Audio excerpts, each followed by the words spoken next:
उनका दोगुना हाथ उठाकर तालियों की आवाज से और अभिनंदन करें और वंदे मातरम होगा। हम सब लोग वंदे मातरम का गान करेंगे।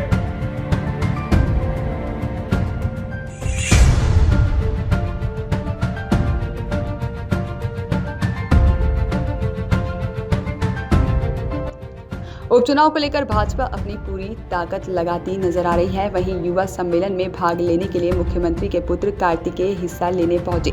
यहां आयोजन शहनाई गार्डन में आयोजित किया गया, जिसमें कार्तिकेय ने विधानसभा क्षेत्र के युवाओं से चर्चा की। वहीं उन्होंने आम सभा को संबोधित करते हुए कहा कि 2003 में जब कांग्रेस के काले बादल के बाद भारतीय जनता पार्टी की सरकार मध्य प्रदेश में जैसी सरकार जनता चाहती थी, मध्य प्रदेश को बेरोजगारी और बीमारी से बाहर लाने वाली सरकार भारतीय जनता पार्टी ही है।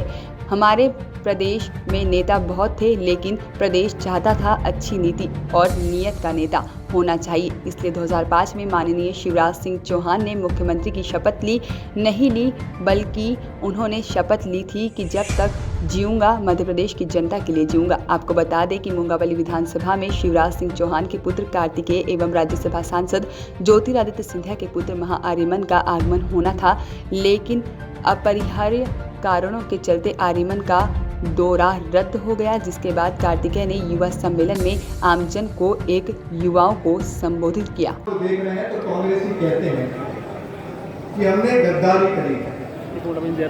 मैं पूछना चाहता हूं उन कांग्रेसियों से कि जब आपने किसान से कर्ज माफी का वादा किया, तरह तरह के लाल, पीले, नीले, हरे फॉर्म साइन कराए और जैसे ही चुनाव जीत गए उनसे आपने मुंह मोड़ लिया। क्या ये गद्दारी नहीं?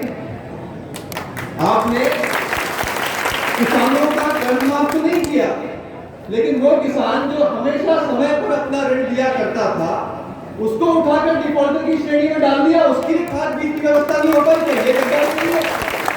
ये युवा हमारे क्या कहा था आपने इनसे? आप कहते थे कि हर मध्य प्रदेश के युवा को जो बेरोजगार है उसे बेरोजगारी भत्ता देंगे। जैसे ही आपकी सरकार आई, इन युवाओं की छाती पर पैर रखकर आप सत्ता के सिंहासन पर तो बैठ गए, लेकिन सत्ता में आते से ही आपने इनसे मुंह मोड़ लिया। ये गद्दारी नहीं? 15 महीने की माननीय कमलनाथ जी आपकी सरकार चली, और आप जानते हैं कि 15 महीने क्यों चली आपकी सरकार? कोई भारतीय जनता पार्टी ने आपकी सरकार नहीं गिराई। आपकी सरकार गिरी है तो उसके 4 कारण। पहला, दम्भ अहंकार भी ऐसा कि जब आपके सहयोगी उस व्यक्ति ने जिसने ग्वालियर चंबल क्षेत्र में आपको जिता कर दिया, आपको पूरी सीटें लाकर दी, जब उस व्यक्ति ने ये कहा कि मेरी प्रदेश की जनता हाहाकार कर रही है, मेरी प्रदेश की जनता की सुनवाई नहीं हो रही है, तो आपका अहंकार देखिए, आपने उस व्यक्ति से कह दिया कि जाकर सड़क पर उतर जाओ। और मैं आज कहना चाहता हूं, आदरणीय श्रीमान ज्योतिरादित्य जी सड़क पर तो उतरे, लेकिन अपने साथ साथ उन्होंने मध्य प्रदेश की कांग्रेस की सरकार को भी सड़क से उतार खड़ा किया। दूसरा, दलाली, भ्रष्टाचार। मध्य प्रदेश में मतलब को भ्रष्टाचार का अड्डा बना देना आपकी सरकार गिरने का कारण रहा। और द्वेष की भावना से काम करना। भारतीय जनता पार्टी के वो कार्यकर्ता जिन्होंने 13 साल की सरकार में कभी किसी कांग्रेसी का कुछ बिगाड़ा नहीं, कभी किसी द्वेष की भावना से काम नहीं की, उन कार्यकर्ताओं को तंग करना, उन कार्यकर्ताओं को परेशान करना। और विजय चाचा, आप भी जानते हैं, हम भी जानते हैं, अगर आखिरी कारण देखें और सबसे बड़ा कारण देखें तो मैं मानता हूं कि आखिरी कारण स्वयं दिग्विजय सिंह जी है, जो सरकार गिरा देंगे। सरकार गिरा। आज मैं इस मंच के माध्यम से आदरणीय दिग्विजय सिंह जी को भी प्रणाम करता हूं, उनको भी धन्यवाद देता हूं कि आपकी वजह से आज भारतीय जनता पार्टी की सरकार मध्य प्रदेश में बनी। कांग्रेस ही कहते थे कि उन्होंने बेटियों का जो हम राशि देते थे उसको बढ़ाकर उन्होंने 51,000 रुपए की राशि कर दी विवाह की। साथियों, मैं ये कहना चाहता हूं कि गरीब की जो भाई लगती है तो अच्छी सड़कें नहीं बचता।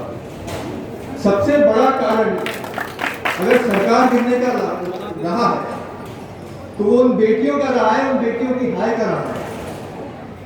और पब्लिक को देखकर आसानी से अंदाज़ा लगाया जा सकता था कि दीपावली 14 को है, लेकिन 10 को कमल का फूल खिलेगा और उसी दिन दीपावली मनेगी।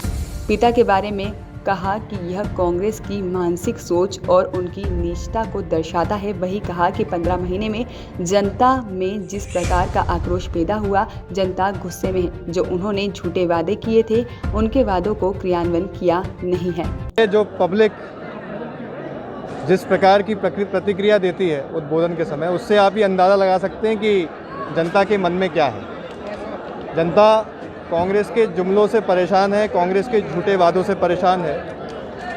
और आने वाले 3 तारीख को मुंगावली में ऐसा बटन दबेगा कमल का कि दिवाली 10 तारीख को है, 14 को, लेकिन 10 तारीख को मुंगावली की जनता मनाएगी, यहाँ के लोग मनाएंगे।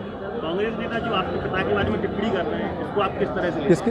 कांग्रेस नेता जो आपके पिता के बारे में टिप्पणियां कर रहे हैं मंचों से, इसको आप किस तरीके से राजनीति में देखते हैं? देखिए, अब मैं एक पुत्र होने के नाते पहले आपको उत्तर देता हूँ। सूर्य के प्रकाश के सामने जुगनू की कोई अहमियत नहीं होती। और जहाँ तक कि टिप्पणी का सवाल है, जिस प्रकार की टिप्पणी कांग्रेस के नेता कर रहे हैं, ये उनकी मानसिक सोच को और उनकी नीचता को बताती है। हम अपनी राजनीति को उस स्तर तक नहीं गिरा सकते।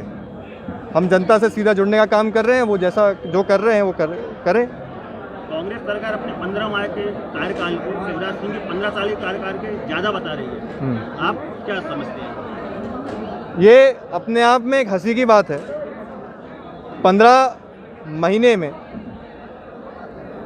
जो जनता में जिस प्रकार का आक्रोश पैदा हुआ है, मैं इससे पहले भी एक विधानसभा क्षेत्र हो गया है, जनता गुस्से में है, जनता आक्रोशित है। जो उन्होंने मुख्य रूप से जो उन्होंने वादे किए थे कर्ज माफ़ी के और बेरोज़गारी भत्ते के, उस पर तो उन्होंने क्रियान्वयन किया नहीं, लेकिन आए 15 साल की भारतीय जनता पार्टी की सरकार से टक्कर लेने। तो मैं मानता हूं कि इनकी इन सभी बातों को गंभीरता से लेना नहीं चाहिए।